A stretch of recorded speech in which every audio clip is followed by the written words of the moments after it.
Hello and welcome to the Fitness Without Filter podcast. My name is Richard Palfrey and I'm here today talking to Rachel France, who's the Managing Director of Biomechanics Education in the UK. I'm going to let her introduce herself because she's got quite an interesting career in history. So Rachel, it's great to talk to you and over to you. Check this out. Shrunk. Where and what is your sweat equity? What measures are you prepared to invest in yourself? Because that's what it is, folks. A higher quality of life and improvements in your quality of life and your health are an investment. Newsflash, everybody, you're always on a diet. I want you to view this as mental fitness. As we all know, aesthetics are not health. If we're absolutely honest, anyone that embarks on a diet is looking to reduce their body fat, not their weight. Weight is just mass. I can take 5 kilos off you with a chainsaw. You won't be any healthier, but you'll have reached your goal. Thank you so much, and thanks for inviting me on. No problem. It's always interesting to touch base with other practitioners and professionals and have different views, but my background is about 3 decades, I think, in movement, should I say. I'd probably keep it broad because I originally was a professional dancer for about 6 years, living in Tokyo, Hong Kong and Greece. But I kind of fluked it, if I'm honest, because I actually wasn't that good. But thankfully went away, helped a group out. A girl had broken a leg and got into movement. I mean, I danced as a child, but there was no kind of big dream. And when I came back, I got involved in care work because I wasn't qualified in anything. I was not an academic. And so I got into the care industry, which was quite easy to get into at the time. Spent about 10 years working with elderly and disabled. And I ended up in private work, working just with one guy and one lady, helping her bring up her children. She was in a wheelchair and he's got Asperger's. And so they've actually remained friends. But whilst I was working with them, I'd got this bug for training in a gym. And so in the meantime, I was a gym member. And like most people in the industry, I was gathering certificates along the way. Started off in group exercise, which is probably still my favorite movement-based sort of model. Became a soft tissue therapist and a strength and conditioning coach, British weightlifting coach, and started to realize I had this real fascination with human movement and intrinsic biomechanics. So it was about 2006, I found myself managing a gym where one of the members, he was a chartered physio called Martin Haynes, and he approached me in 2006 and said, "Rach, I've done a bit of research. Would you like to help me develop some education?" So I was like, "Yeah, I'll do that." I think it was at Branson who said, "Say yes and work it out how later." Yeah, cuts me all over. But it's done me huge favours and got me into some of the best situations. So he and I worked together along with some sports therapists and with a physio to develop the education, which is now what we call biomechanics education, which is a set of programs that probably brings us up to date, I think. Wow, cool. Okay, I mean that's quite a varied career path, from professional dancer to therapist and trainer to specialization in biomechanics to running your own business. And as we talked about before we started recording, it's expanded quite significantly. I mean, I've researched you, as I'm bound to before we started talking, and what you offer as an educational body and company is quite broad and quite encompassing. You've got some really specialized niche stuff as well as some really solid education curriculums. So of all the things you teach, what do you think should be a fundamental for people that are going into the personal training and fitness and health industries? What sort of base level do you think they should have? Do you know, it's a really interesting question, Richard, because what people think it is and what I personally believe it is are sometimes two different things. So if I had £1 for every learner who came to me and said, "I would like a deeper level of understanding of the anatomy," in their mind, that's all the origins and insertions, of which, there are about 600 or whatever, which I couldn't reel off. But I honestly believe that the level 2 content we learn on exercise to music, gym instructor, is the single most value set of principles in application. Right. So what I mean by that is the very first thing we learn in anatomy are skeletal actions.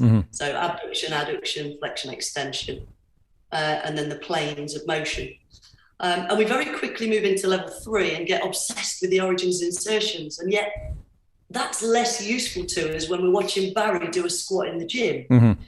Because we can look and see whether his hip flexes or not. Yeah. We don't really know which of the muscles he's got going from where to where in his body, because his body's different to your body. His femur's different lengths to Sally's. And whereas if we just focus on movement, even when we get through to level 4, 5, whatever level, I feel that's the most helpful and relevant in our own minds when we translate it to the client, which is obviously what we're ultimately trying to do. I'm not undervaluing the level of understanding anatomy in a higher level, but really always coming back to that level 2 content of just understand movement, basics of movement principles. Yeah. You've made me even more grateful that I got hold of you and asked you to be on the podcast now, because I spoke to, as I was saying before we started recording, to a friend of mine, James, back in the UK a few episodes ago. And we said during the podcast, and we certainly had a long natter afterwards, about what we thought would genuinely be good knowledge to people coming into the health fitness industry. And we came very quickly to the same idea as you did, that relevant knowledge and application is not level 3 teaching. And we know why it happens. It's because if you want to get signed off by an educational body or via a university, they go, right, you have to copy and paste our anatomy curriculum to stick it in there before we'll sign it off. But as you just said there, a personal trainer, especially at the entry level, does not need to know every single origin and insertion and everything else for the muscle body, because the clients aren't going to want to know that. They don't care. If you're competent in movement and knowledge in biomechanics, you are far more well-versed to watch how someone moves, but also to then instruct. Absolutely. And you know what I find most interesting when I'm teaching mostly level 3 and above, so personal trainers, Pilates, yoga teachers, manual therapists, is they come in expecting this very complex conversation. And it can go there. Yeah. But I end up going back to level 2, and they almost struggle to step backwards. Right. Because they're so entrenched in thinking about muscle attachments that they forget the kind of so what question. So when you're watching Barry do a squat and his knees caving in and everyone's trying to work out, is it pectineus, is it, which doesn't help, it's right, he's losing some abduction strength. What can we do to improve that? It's much more helpful on the field. But I don't know if you've come across, there's a guy called Mike Stewart. The name rings a bell. He No Pain, KNOW is his kind of business name or saying. And he's got a degree in education, and he's also a physiotherapist. But he put it very simply and in a nutshell. When we go through our training, there's 4 levels of education and comprehension. Level 2 is black and white. Your tutor tells you you've got the quads at the front and the hamstrings at the back, and the quads extend the knee and the hamstrings flex the knee, and you go away really grateful because that's really easy. And then you come back to level 3 and they say, well, you've got 4 quads and 3 hamstrings, and individually, all right, okay, that's okay. It takes a bit longer to learn. Yeah. And then you travel into this confusion state where you read an article that says you've got 5 quads or you've got a triple-headed bicep, and you think, well, hang on a minute, were they fooling me at level 2 and 3? Because that's not what they said. So you get in this confused state where you're asking a lot of questions, and that's a good place to be because you're asking the questions. That's where you deepen your comprehension of the level 2. And then you get into a level 4, which he describes as when you're confident about what you don't know, as well as confident about what you do know. Right. And that for me was a beautiful description of our industry's led by the levels. I think Simsbury trying to remove that, but I thought that was quite a nice way of describing it from a very well-educated, degree-holding educator. So. Yeah, no, I would absolutely see that. It's this whole idea that you get buried under all the knowledge you're trying to attain, so you're absolutely paralyzed by it. Yeah, absolutely. You're just like, oh shit, what part of my brain do I draw from to deal with this issue? Whereas, like you said, if someone's not had half that formal teaching, they can go, oh, cool, I can see how that works.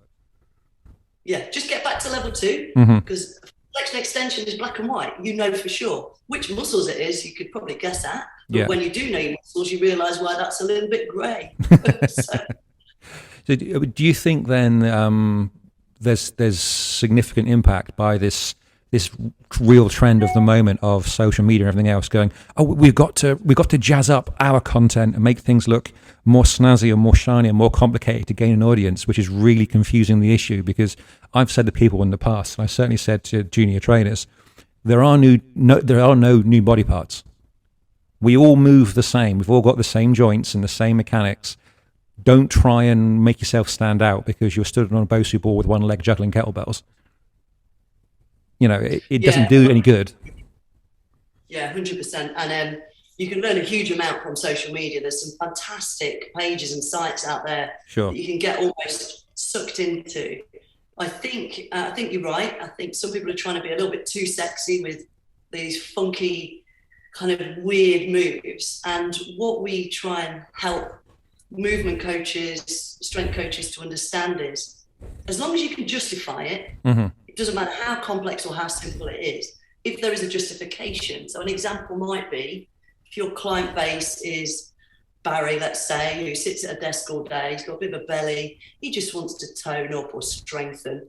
And it's quite a basic sort of concept of just getting him moving a bit more and getting him stronger. But then you move up to, an athlete, high-end athlete, let's say they were at the Olympics or the Paralympics, and they really need fine-tuning, sport-specific, movement-specific, power drive or whatever it's understanding, then it is going to look and feel a little bit more sexy. The dynamics are going to be different.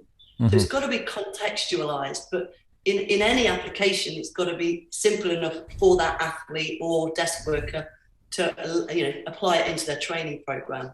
Yeah, I would absolutely agree with that. I really would. I interviewed a physiotherapist over here called Geordie Dinkler a while back, and I asked him, I mean, it is, in my opinion, the case.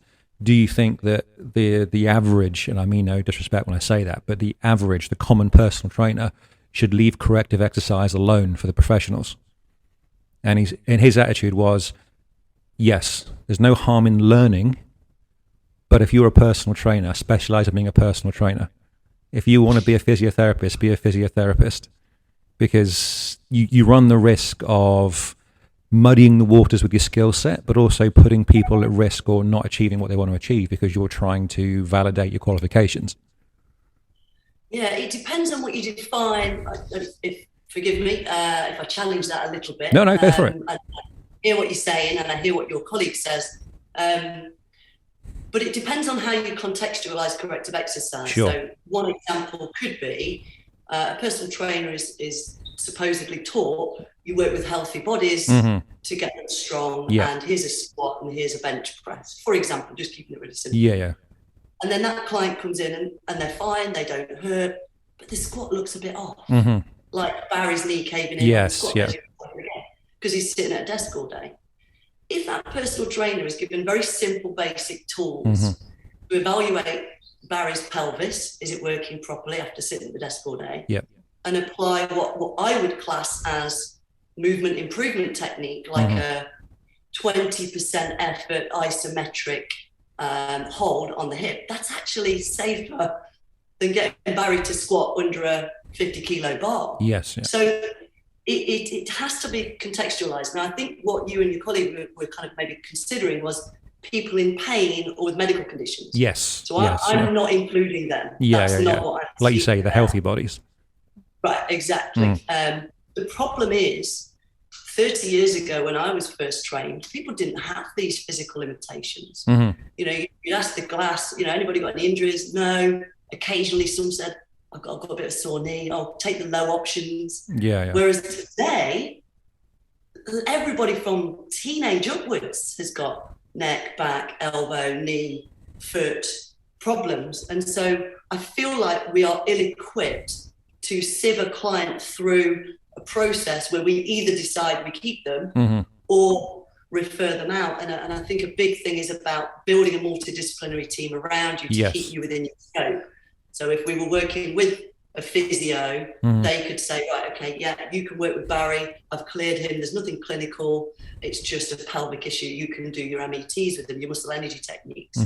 So I think it's it's probably a bigger question. Yes. It's not quite simple. We've got to contextualize it. Does that make sense? Yeah, no, absolutely. No, that does. And that was also something we moved on to. It's the idea that you say that specific knowledge and awareness, as you say, because personal trainers typically now are not getting healthy people. It's the very opposite of the spectrum. You're getting, I mean, certainly with myself, I mean, I know at the moment, most of my client base, I'm 41, most of my client base is older than me. So I'm dealing with people that are pushing my parents' age, 20 years older, down to my age, as it were. And they're coming to me with, the issues of, I want to get a bit fitter, I want to lose some weight, I want to get stronger. And guess what? I've got the biomechanics of someone who's been doing less and less for longer and longer. People that come into the gym that are 30, 40 have got the biomechanics of someone who should be 50, 60, because our collective lifestyles are, I would say, deteriorating because we're so much more sedentary now. The idea that everyone works for a living, quote unquote, is a thing of the past. And I think it brings about the question of what an injury is, what a medical condition is, versus a biomechanical limitation. Biomechanical limitations are absolutely a personal trainer, or should be a personal trainer remit of being able to assess and improve. The problem is our education facilities haven't caught up with that concept yet because of this concern that they're taking on clients that have medical conditions and pain. Right. But if the education process was absolutely clear about, this is your remit, this is how you use them, this isn't, you still need to refer them out for this stuff. I think that's where we can help personal trainers, help the NHS and the medical professionals when somebody's poor movement isn't an injury. Yeah, sure. It's an injury waiting to happen as opposed to an actual injury. So I keep bringing back into the podcast, and I even said it a couple of days ago in the gym.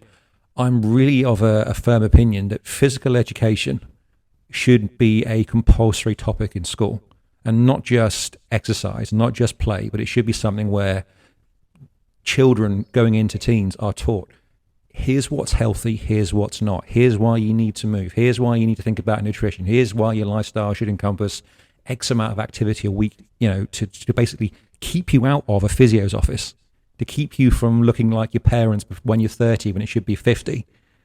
I mean, I don't yet have children, my wife and I, but I can't imagine what it would be like to get a kid into a school environment at the moment, because I know from friends of mine how little they are getting in terms of physicality at school because they're being crowbarred into ever-increasing academia.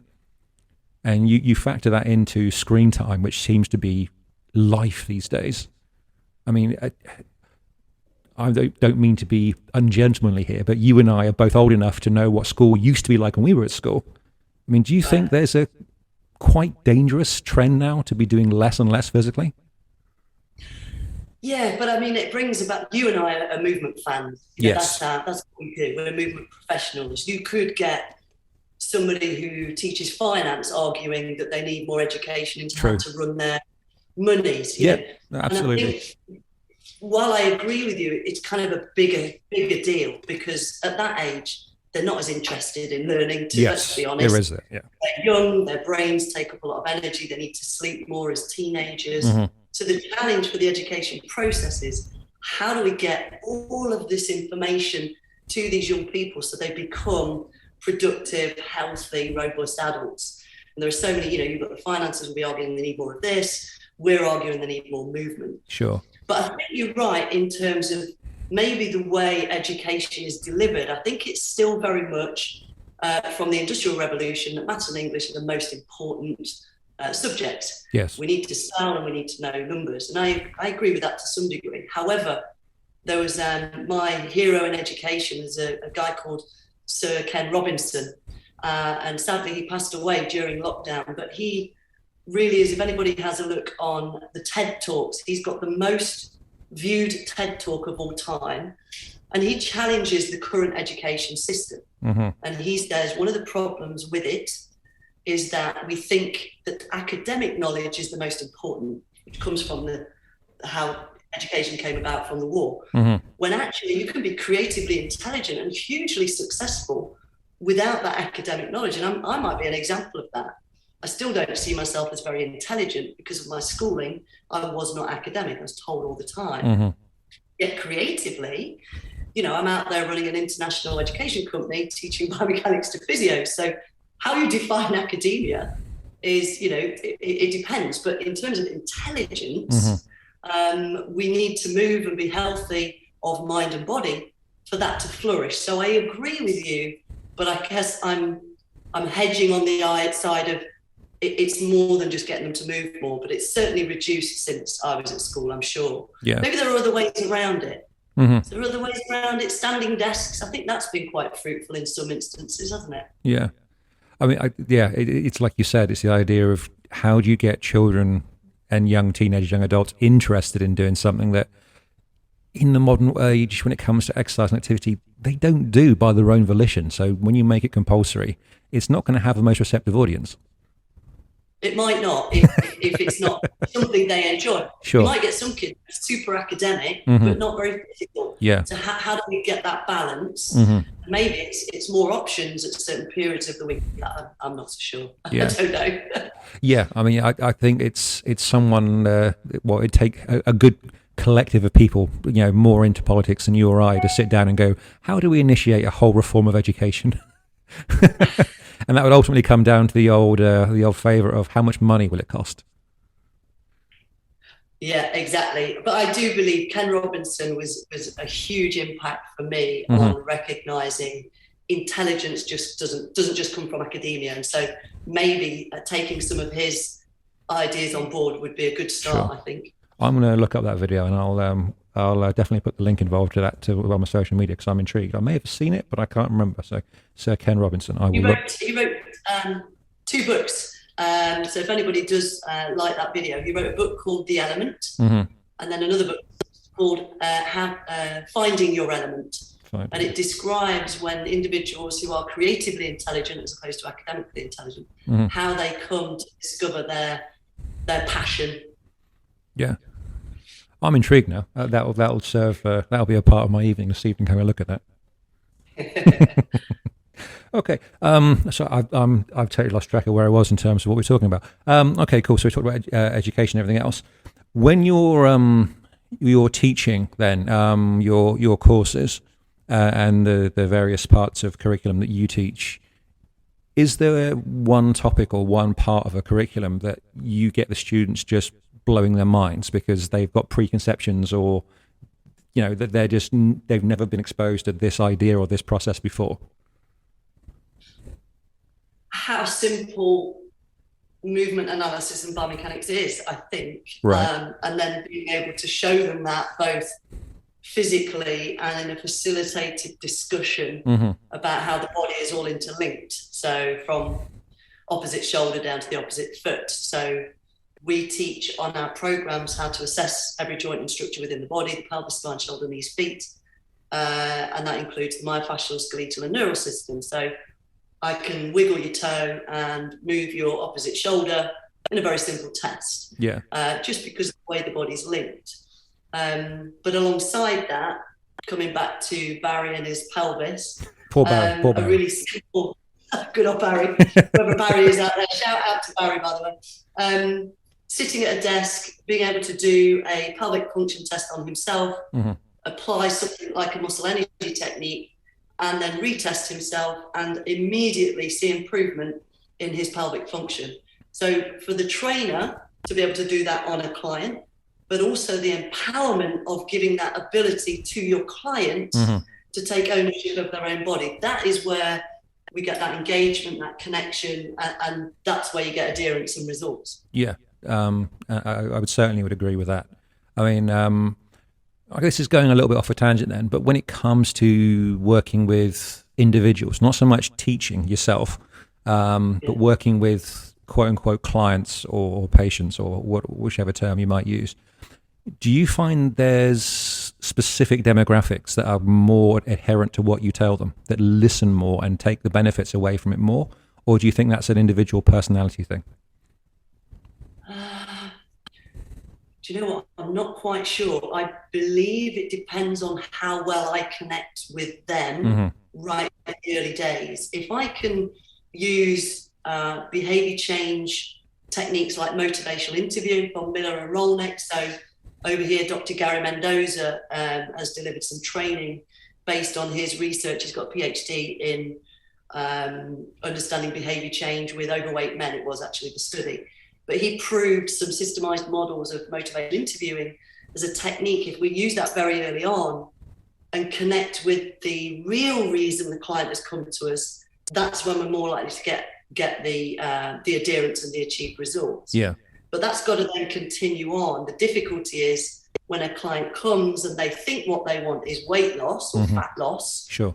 When actually what they want is confidence in how they look, feel, and move. And that's the emotive drivers.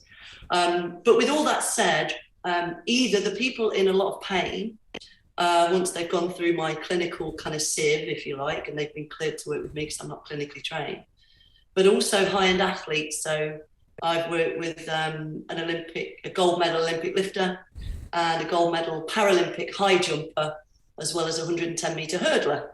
And those guys, they really want that extra half an inch or 0.6 of a second, or that slightly different position in the arm when they receive the weight in a clean. Yep. And that alters everything and makes the difference from a silver to a gold. So they usually are quite quick to turn around. Yeah, it's interesting you say that about people wanting the slight change for added advantage.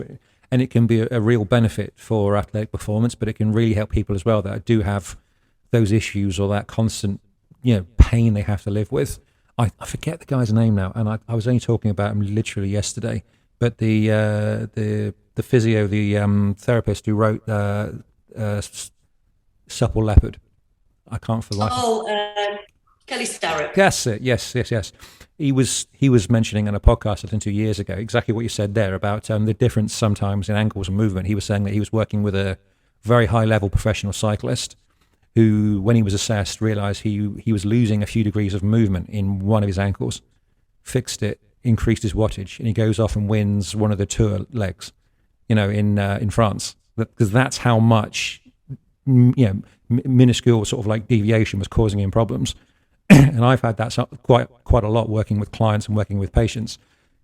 The smaller changes can really suddenly take away your back pain, or at very least make massive inroads to reducing it.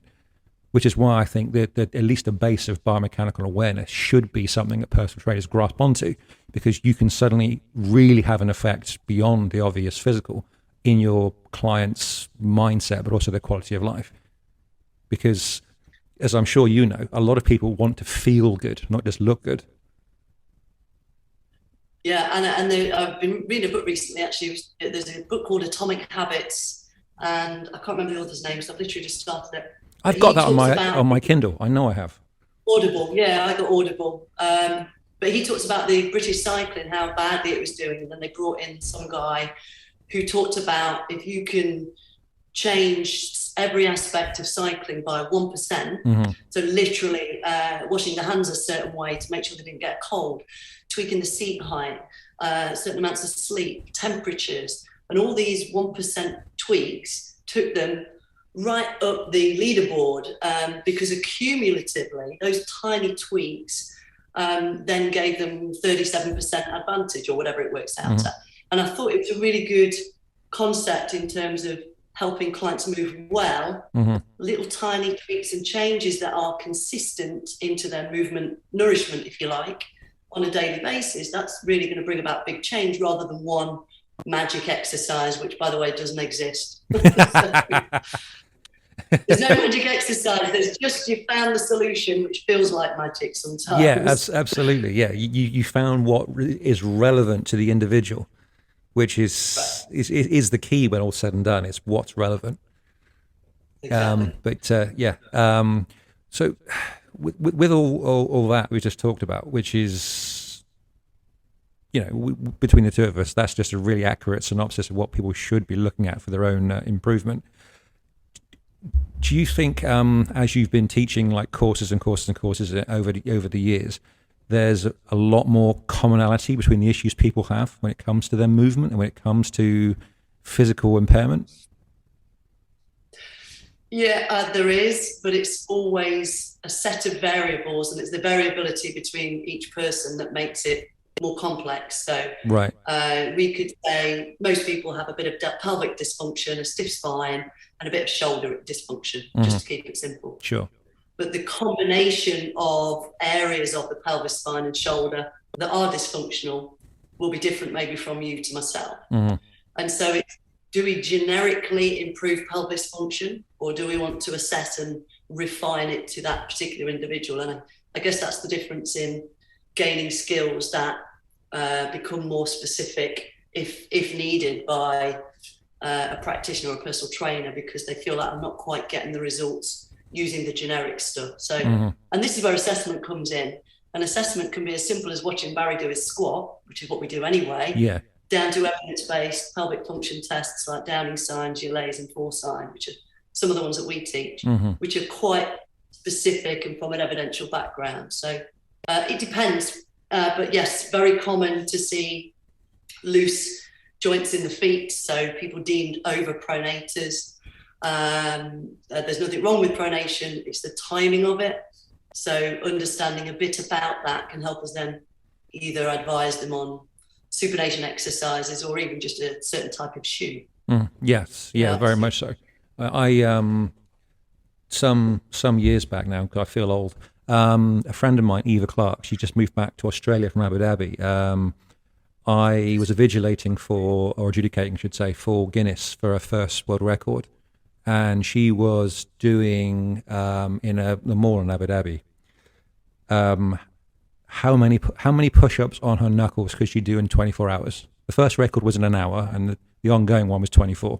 Now, the reason she's ex-military herself, the reason she had to do them on her knuckles is she's got a condition where she's had to have a rod put on her wrist, so she can't do them conventionally.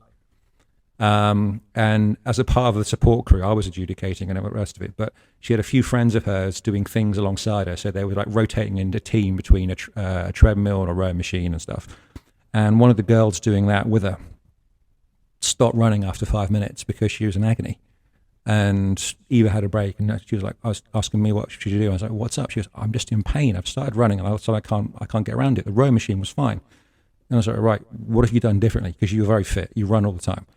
Blah, blah, blah, blah. And she went, and I've got a new shoe. So I went, right, stop. Have you got the shoes you would normally wear to run, or the ones you came to the mall in with you? She went, yeah. I said, put them on and go back to running. And she's like, oh my God. And it was just the fact that I know now looking at you, because this podcast is audio only at the moment, your face, you'll know full well, like say, her mechanics have been altered by the shoe she was wearing, and that was what was causing the pain. And sometimes it is just those small issues that can have a massive effect. Yeah, forced production, and this is again sort of simplifying again the very complex subject of podiatry and orthotics. An orthotic is not really for the purpose of improving pronation or supination. It just alters the force going up the body from ground reaction through the foot, through the chain. And people think it's to improve your alignment or your ability to, and it kind of is to some degree, but more importantly, the focus is altering the force from the ground reaction through the lower limb and up the body, which is where, again, your point, Richard, about these tiny tweaks and changes, you know, individually and at one point may not make much difference, but over time, accumulative and consistently improving that force, sure, you feel better, less pain. But it could be as simple as just putting your old shoes back on and weaning into her new ones over time. But say but that's sometimes I think people don't know that simplest solutions can sometimes be the most relevant. I've got a client now that I've had for quite some time, and it's going to sadden me at the end of the month because him and his wife are moving to another country because of promotion in his job. But he wears insoles in his trainers. To correct an issue he has because he runs a lot as well as train with me. And I have said to him, you do realize if you were to give the running a rest and work on your mechanics for a period of time, you could get rid of the orthotics, because I know, and you know, they're there for symptomatic relief, like you just said, to adjust the force he puts through his feet. But he won't give up the jogging and everything else. And it makes me want to hit him around the head sometimes. I'm like, you do realize you're your own fucking worst enemy. Clients are a nightmare. Clients and staff, I've decided. Business is easy. There's no clients or staff. But yeah, you're right. I think, and this is where the challenge of trying to connect when we know a little bit about stuff and you want to help someone, but they're not ready. They're not in that stage of change. If you remember the Francesca and Di Clemente kind of stages of change, if they're not ready for the change, or if they really believe the orthotics has saved their pain, then they're going to be very reluctant to let them go. Yes, yeah, very much so. That is just a key thing, and like you said, we'd all have happier careers as personal trainers and therapists if we just didn't have to deal with the public. Not that I mean that, of course. I don't mean that, because I need an income.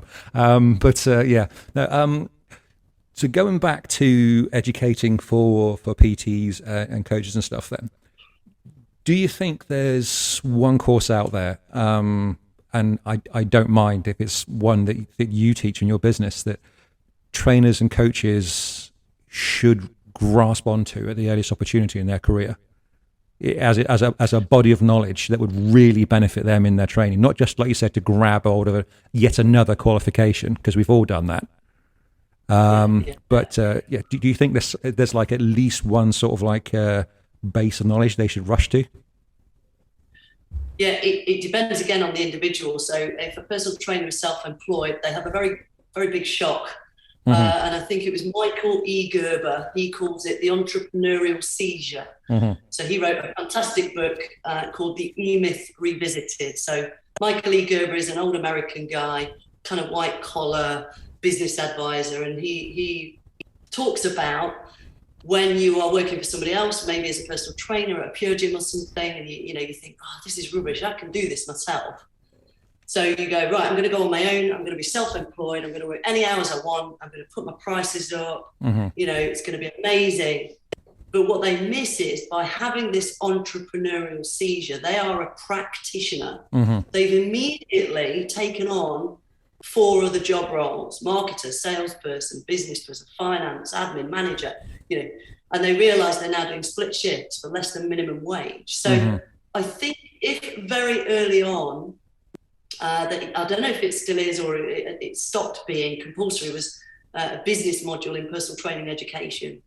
And particularly now we've got this online sort of presence, but in a personal training diploma, they should always be taught about business if inevitably they become self-employed. So without a business knowledge, everything else is almost pointless. Sure. Outside of that, basic personal training standards give kind of nutrition, bit of movement, bit of anatomy. But I think, and again, I'm biased from my perspective, I think there's 2 avenues that they really should explore. One is assessment of the body, how to objectively evaluate their client's movement and monitor progress. So we do blood pressure, fat calipers, weight, maybe sit and reach, but something a bit more in depth, because we're the only human body workers that are not given MSK assessment skills. Right.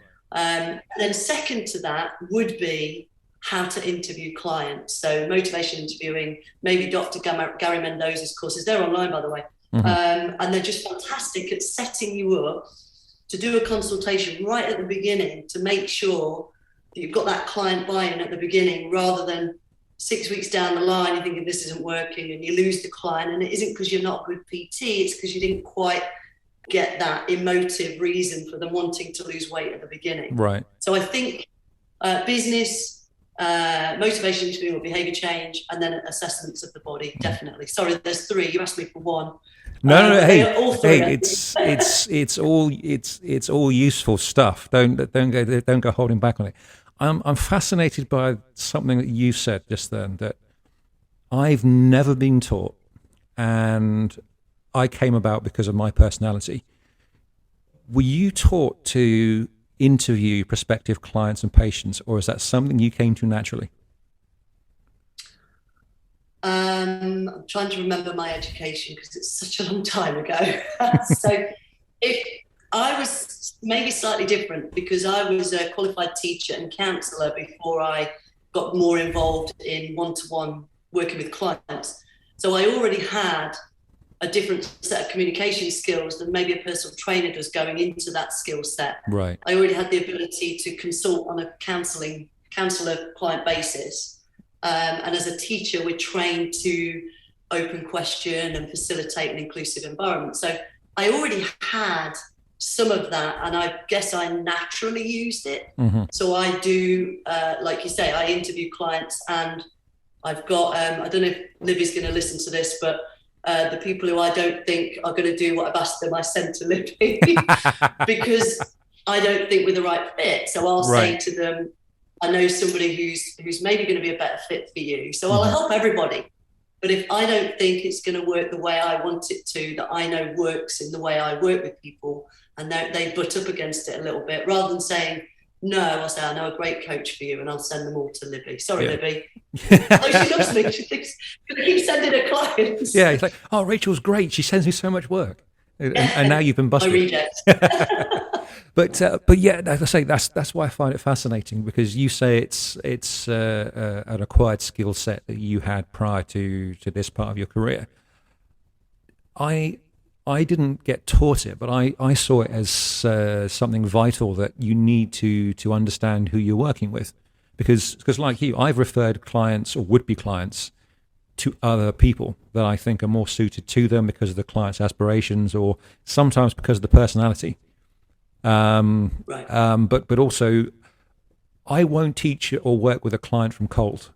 I'm like, you and I have to have a conversation in person before we start, and emails and WhatsApp won't cut it. I want to sit down, and even if it's only 5-10 minutes, because you will get a sense of someone's actual agenda when they talk to you.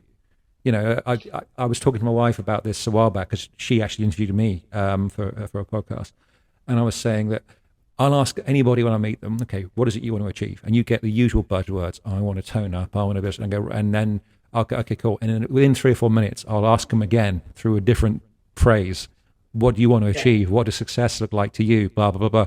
And then you'll get the honest answer, which is like you said, I'd like to be pain-free, or I want to stand up without a sore back, or I want to be able to play with the kids without being out of breath in 5 minutes, or I want to feel more attractive, or whatever it might be. You get the honest answers. Like you said, I want to have a high-level PB in the triathlon or weightlifting or whatever it might be. And you go, right, cool, we can work with that, because I now know exactly what you want. And totally. And it's called SMART goals, and I'm stunned how little they get used by the learners I end up teaching, who are usually, they've been in the industry a while, and I say, okay, how many of you still use SMART goals? Oh, no, right, okay, so how do you know when you've succeeded? How have you got to the realistic, achievable part of the goal that the client's asked for? Sure. How do you know the true nature of the goal? And so even something as simple as a SMART goal sort of system, we're not using it. And again, that's the basic training. So it's kind of reminding PTs the point of all that basic training of, you know, skeletal movement and SMART goaling is exactly what you just sort of described. It's how you then connect. I mean, I try and get rid of people as soon as they've asked to come and see me. And, you know, my first thing is, oh, I know somebody near you. No, I want you. Right, okay. Health questionnaire. Then I tell them how I work. How do you feel about this? They have to reply. So they've just signed a contract saying that they're going to go my way. And only then will I invite them in to have a chat. And then it's about talking more than assessing. So I usually allow about 2 hours for the first face-to-face consultation. And that's after 2 online screening processes. So that then by that point, we're starting to they realise this is different. I'm not just going to go to Rach and lift heavier. There's more to this. Sure. And they either get put off, which is fine by me, or they're still coming. I'm thinking this is going to be good fun. So.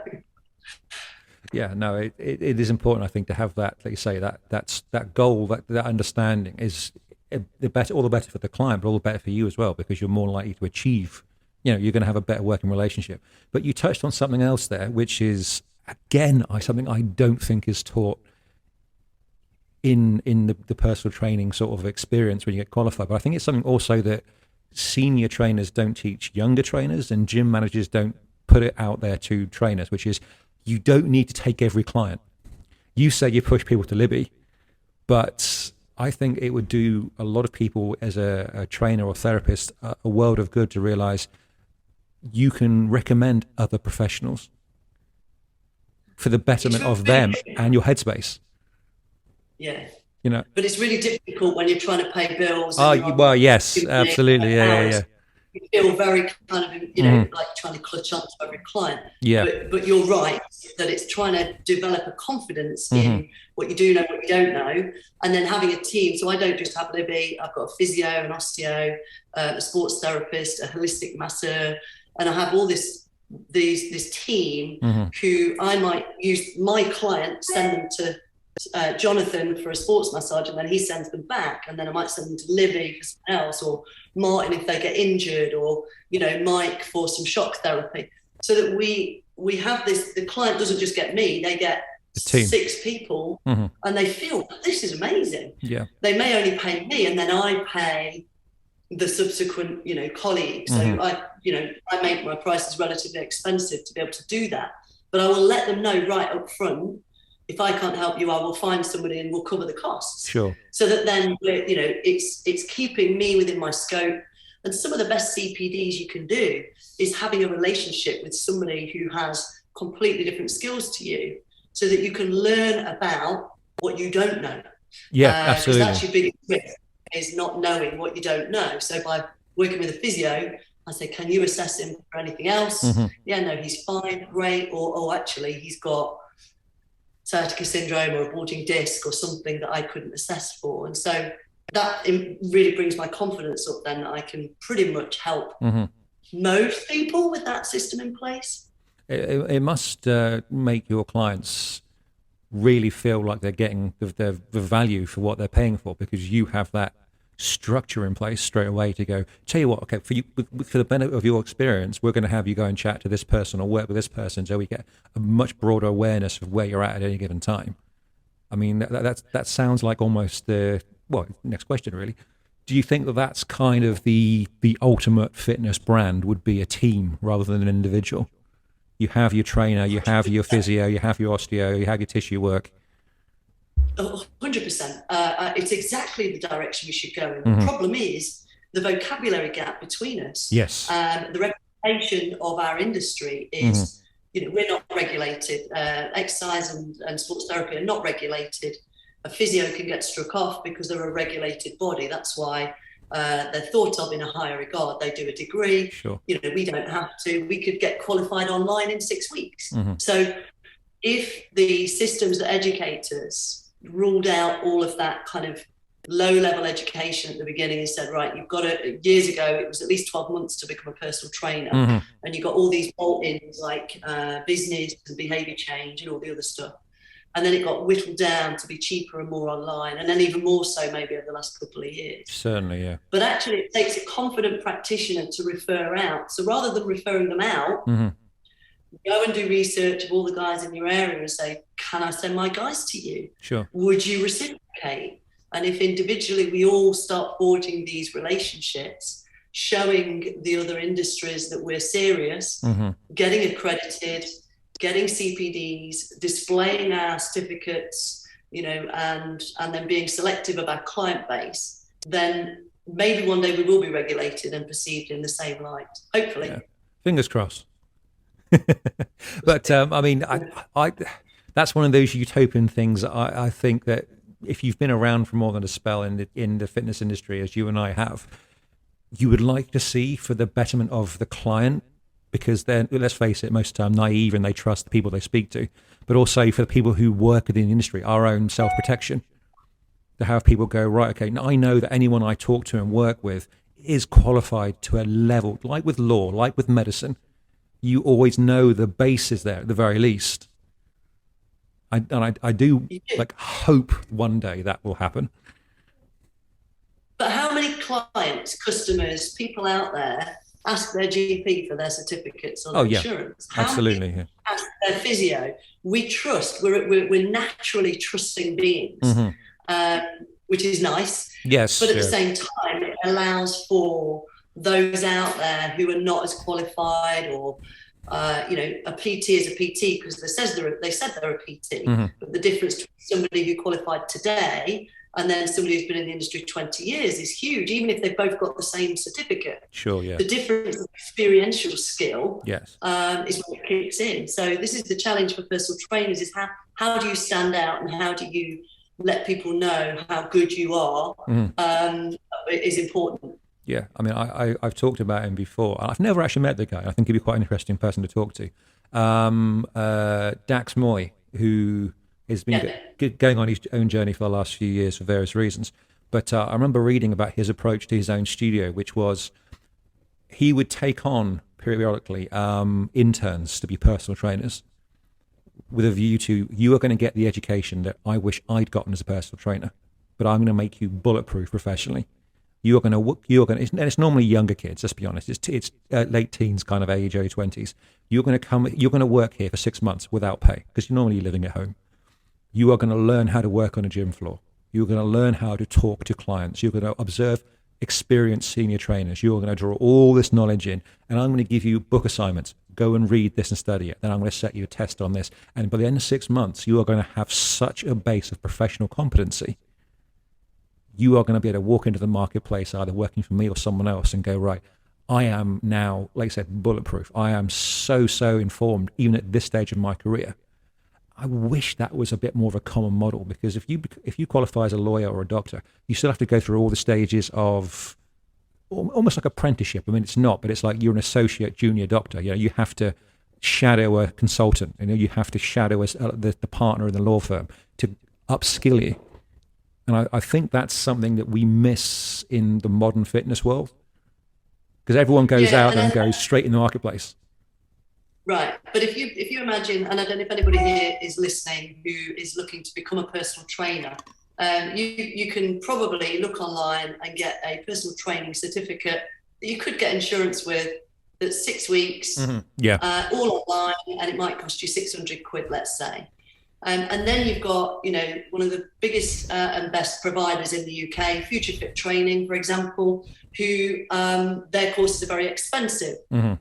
But you absolutely get what you pay for. Sure. And if you go in at that low cost end, you will end up spending 2, 3, 4, 5 grand anyway, because you're going to need all the stuff that people like Future Fit Training, they embed into their diplomas already. Mm-hmm. So you're already getting behavior change. You're already getting nutrition or the other skill, how to run your business. Mm-hmm. It's all kind of part of their career pathway.